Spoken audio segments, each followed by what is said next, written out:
दोस्तों अगर आप भी यूपी स्कॉलरशिप में फॉर्म को भरा था और दोस्तों अगर आपकी अभी तक स्कॉलरशिप नहीं आई है, अगर आपकी पेंडिंग दिख रही है, नॉट रिकॉर्ड फाउंड दिख रहा है या अदर जो है आधार से मैच नहीं कर रहा है डाटा या कुछ भी प्रॉब्लम है, तो इस वीडियो को एंड तक देखना। कह सकते हैं कि अभी तक आपकी अंडर प्रोसेसिंग में है या अभी आपके बैंक अकाउंट तक स्कॉलरशिप का पैसा नहीं आया है, तो इस वीडियो को एंड तक देखना। दोस्तों चैनल पर नए हैं तो चैनल को अभी सब्सक्राइब कर देना, क्योंकि बाद में आप भूल जाते हो, क्योंकि ऐसी ही वीडियो आप तक सबसे पहले पहुंचती रहेंगी। मैंने एक भी वीडियो बनाई थी, दो वीडियो बनाई थी पहले भी, ठीक है। तो उस वीडियो में भी आपको कुछ प्रॉब्लम्स थी जिन पर मैंने आप लोगों को बताया कि आपकी स्कॉलरशिप कब तक आएगी, क्या लास्ट डेट रहती है, सारी इन्फॉर्मेशन इस वीडियो के मैं देने वाला हूँ। दोस्तों सबसे पहले जान लेते हैं कि किस तरीके से आपको चेक करना है। बिना करे बकवास वीडियो करते हैं स्टार्ट, ठीक है।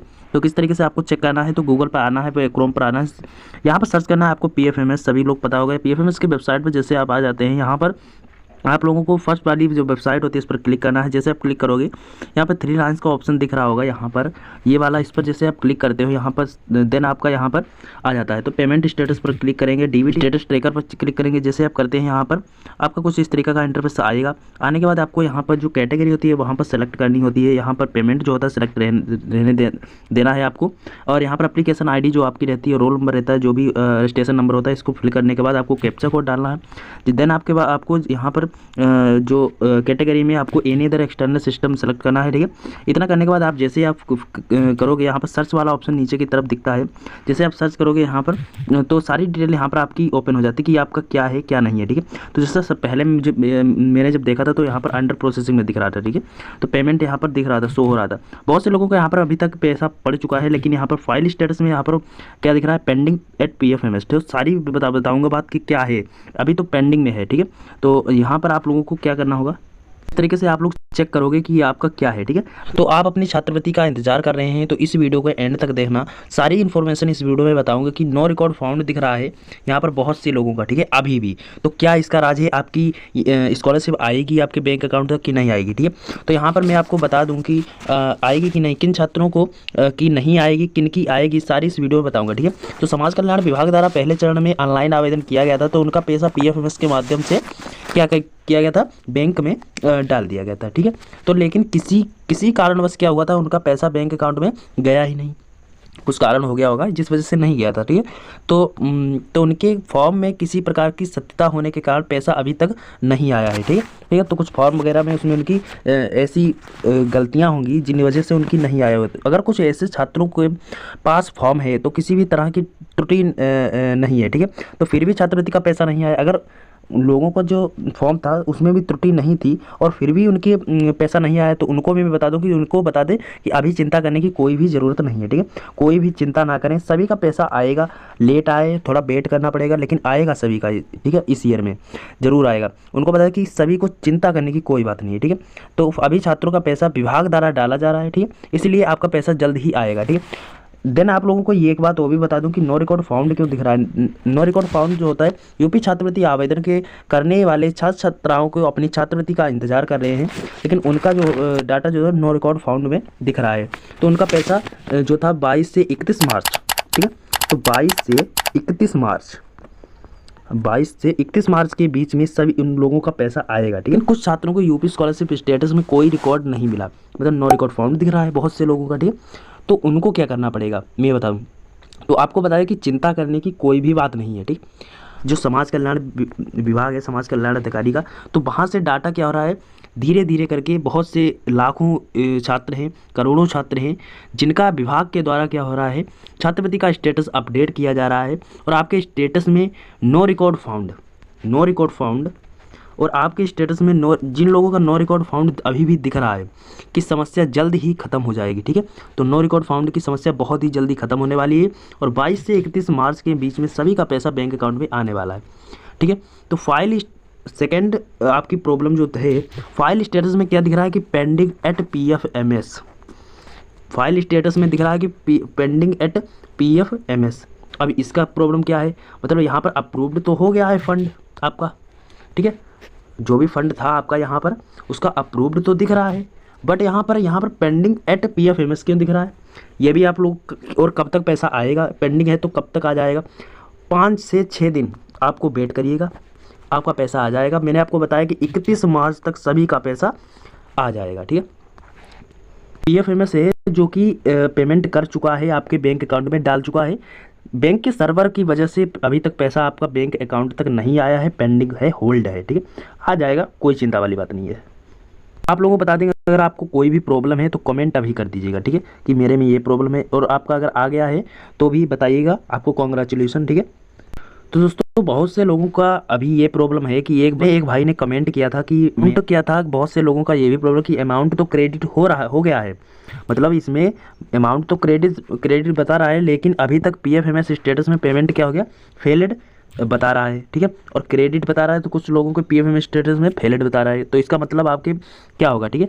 तो इसका मतलब ये होता है कि एनपीसीआई, बता दूं, एनपीसीआई मतलब कह सकते हैं कि आधार आपके बैंक अकाउंट के साथ अटैच नहीं है, जुड़ा नहीं है। तो ठीक है, आप एनपीसीआई कराइएगा, तब आपका पेमेंट जो है किया कर आ पाएगा आपके बैंक अकाउंट तक, ठीक है। तो आपको बता दें कि हो सकता है आपके बैंक अकाउंट में लिमिट लगी हो 10 से 15,000 के बीच में, ठीक है, जिस वजह से अभी तक नहीं आ रहा है। तो दोस्तों एनपीसीआई कराना बहुत ही ज़्यादा आप लोगों के लिए ज़रूरी है। एनपीसीआई मैपिंग कराना आप लोगों के लिए अनिवार्य है, ठीक है। और आप लोग एनपीसीआई कराइएगा, बैंक में जा कर के पूछ लीजिए, एनपीसीआई का स्टेटस निकलवा लीजिए कि मेरे में एनपीसीआई करानी है कि नहीं है, और अगर करानी है तो उसको फॉर्म भरिएगा और तुरंत ही आप लोग अपनी एनपीसीआई करा लीजिएगा, ठीक है। और बहुत से लोगों का अभी भी यहाँ पर क्या हो रहा है दोस्तों कि Aadhaar number already existed for same beneficiary type and scheme, ठीक है। तो यहाँ पर क्या प्रॉब्लम है बताता हूँ, ठीक। जैसा मैंने आप लोगों को बताया कि बहुत से लोगों के उसमें क्या होता है, बैंक में लिमिट लगा रहता है, ठीक है। तो लिमिट की वजह से भी यहाँ पर पैसा नहीं आ पाता है। 15 से 20,000 का लिमिट लगा होता है, तो वहाँ पर आपका अमाउंट जो होता है 26,000 30,000 इस तरीके से आपका पैसा जाता है। तो वहाँ पर तुरंत वहाँ पर फेल्ड स्टेटस हो जाता है, आपका बैंक अकाउंट में पैसा जाता ही नहीं है। तो जिन लोगों का अभी तक जो फाइल स्टेटस था, मैंने आपको बताया कि पेंडिंग एट पीएफएमएस दिख रहा था, तो धीरे धीरे सभी का पैसा आना शुरू हो चुका है, ठीक है, आ रहा है, ठीक है। तो उनके कोई तो दिक्कत नहीं है, लेकिन दिक्कत किन लोगों की है, जिन लोगों का ये सब सारा दिख रहा है कि आधार नंबर एग्जिटेड और रिजेक्टेड प्रॉब्लम है, जिन लोगों की यहाँ पर रिजेक्ट हो गया है, तो वो क्या करेंगे अभी बताता हूँ, ठीक है। तो पहले ये बात हमारी सुनिएगा, क्या मैं बता रहा हूँ, ठीक है। तो यहाँ पर पीएफएमएस के अगर आप उससे अधिक पैसा जो था समाज कल्याण विभाग द्वारा, मैंने बताया कि जाने में लिमिट के कारण क्या होता है, पेमेंट नहीं हो पाता है, जिस वजह से आपका फेलेट हो जाता है। तो पीएफएमएस के थ्रू पेमेंट फेलेट बता रहा है, परेशान होने की कोई भी ज़रूरत नहीं है। जरूरी नहीं कि कभी कभी बैंक सर्वर धीमा भी हो जाता है, ठीक है। तो सर्वर क्या होता है, बैंक का सर्वर धीमा रहता है, जिस वजह से आपका पैसा फेलेट हो जाता है, नहीं आ पाता है। तो कोई भी घबराने की बात नहीं है, आएगा, पैसा आएगा आपका, ठीक है। तो जिसका उस समय खाते में क्या होता है, पैसा ट्रांसफर होता है, तो पेमेंट फेल्ड हो जाता है, ठीक है, उसकी कोई डरने वाली, परंतु विभाग द्वारा 10 से 15 दिन में ट्रांसफ़र करने पर पैसा ट्रांसफ़र हो जाएगा। अगर विभाग क्या करता है 10 से 15 दिन में ट्रांसफ़र करता है तो पैसा ट्रांसफ़र हो जाएगा। अगर किसी भी कारणवश अगर पैसा 15 दिन बीत गए हैं, मतलब अगर 10 से 15 दिन बीत गए हो और फिर भी पैसा आपके नहीं आया है, तो उसके लिए बैंक जाकर के आपको एनपीसीआई के बारे में, एनपीसीआई स्टेटस के बारे में पूछना पड़ेगा। आपको बैंक जाओगे, वहाँ पर जो भी सीनियर बैठे होते हैं उनको पूछेगा कि भाई एनपीसीआई का मुझे स्टेटस पता करना है, ठीक है। तो एनपीसीआई का स्टेटस पता करिए, अगर आपका एक्टिवेट नहीं हुआ है तो तुरंत फॉर्म को अप्लाई करिए और उसको क्या करिए, मतलब एनपीसीआई को एक्टिवेट कराइए, ठीक है। और एनपीसीआई हो जाएगी तो तुरंत आपका पैसा क्या होगा, आ जाएगा, ठीक है। तो इस वजह से क्या होता है, पैसा नहीं आता है। तो आप लोगों को अब एक बात बता दूं कि यहाँ पर दिख रहा है कि Aadhaar already existed for beneficiary type, यहाँ पर सोल्यूशन भी बताया गया कि duplicacy of Aadhaar number before processing. तो इस पर user department to filter out था, ठीक। तो ये कुछ नहीं है, आप लोग जाकर के एनपीसीआई कराइए। अगर आपकी एनपीसीआई है तो आप कॉलेज वालों से पूछिएगा, अगर कॉलेज वाले कुछ नहीं बताते हैं तो आप इंतजार करिएगा, ठीक है। अब आप लोगों को बता दें कि यहाँ पर कुछ लोगों का यहाँ पर रिजेक्टेड प्रॉब्लम दिख रही थी, ठीक है। तो रिजेक्ट प्रॉब्लम क्यों दिख रही थी, आपको में दिख रही है कि Aadhaar number already exist beneficiary of and scheme, ठीक है। तो ये चीज़ बहुत से लोगों के यहाँ पर दिख रही है जिनका रिजेक्ट हो गया है, ठीक है। तो मैं आप लोगों को बता दूं कि आप कॉलेज वालों से बात करिएगा, ठीक है। वो क्या करते हैं, यहाँ पर कॉलेज वाले क्या करते हैं, फिर से ये फॉर्म को अप्लाई करते हैं, रिक्वेस्ट के लिए भेजते हैं, ठीक है। तो यहाँ पर नीचे क्या होगा, रिक्वेस्ट डाली जाएगी और दूसरा फॉर्म यहाँ पर फिर से आपकी यहाँ पर एप्लीकेशन आईडी और सारा सब कुछ यहाँ पर नेम, एजेंसी कोड सब कुछ यहाँ पर देखने को मिल जाता है, ठीक है।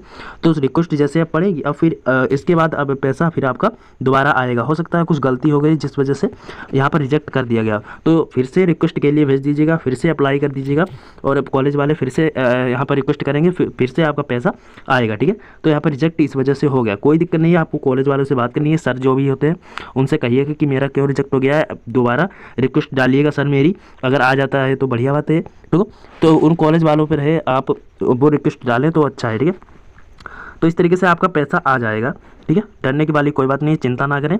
और एनपीसीआई अगर आपकी नहीं है तो एनपीसीआई करा लीजिएगा। अगर आधार नंबर एग्जिटेड है, रिजेक्टेड हो गया है, तो आप लोग कॉलेज वालों से बात करिएगा, आपकी जो रिक्वेस्ट होती है वो डाल देंगे, आपका पैसा आ जाएगा। ठीक, तो देन आप लोगों को डरने वाली बात नहीं है। अगर आपका पेंडिंग में है और जो होता है अभी पेंडिंग में है तो पैसा आ जाएगा। तो मैंने आप लोगों को बताया कि 22 से 31 मार्च के अराउंड में आप सभी का पैसा जो होता है समाज कल्याण विभाग द्वारा सभी का पैसा आ जाएगा, डरने की बात नहीं है। अगर जिन लोगों को आ गया है पैसा उनको कॉन्ग्रेचुलेसन, और चैनल को सब्सक्राइब कर लीजिए क्योंकि ऐसी वीडियो आप लोग सबसे पहले मिलती रहेगी। मिलता है नेक्स्ट वीडियो के नए वीडियो के साथ, तब तक के लिए धन्यवाद, टाटा बाय बाय, जय हिंद जय भारत।